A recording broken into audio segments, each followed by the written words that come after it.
চলুন দেখি আপনার ইসলামিক জ্ঞান কতটা। প্রশ্ন নাম্বার ১। কোরআনের কোন সূরার শুরুতে আলহামদুলিল্লাহ রয়েছে?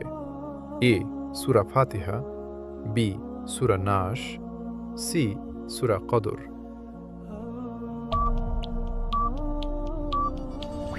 তুমি যদি ইসলামকে ভালোবাসো তাহলে কমেন্টে লেখো আই লাভ ইসলাম।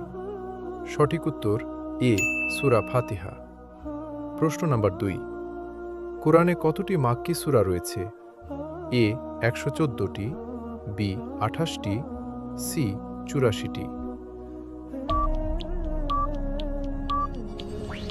সঠিক উত্তর সি ৮৬টি। তুমি যদি ইসলামকে ভালোবাসো তাহলে আল্লাহর নামে একটা সাবস্ক্রাইব করে দাও। প্রশ্ন নাম্বার ৩। ইসলামে মোট কতজন নবী ও রাসূল পাঠানো হয়েছে? ভিডিওটা যদি ভালো লাগে তাহলে একটা সাবস্ক্রাইব আর শেয়ার করে দেবেন। এ ৫০,০০০, বি ১,২৪,০০০, সি ২ লক্ষ।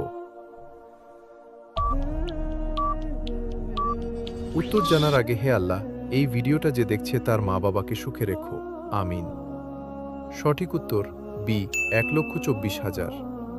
আর কোরআনে নাম উল্লেখ আছে মাত্র ২৫ জন।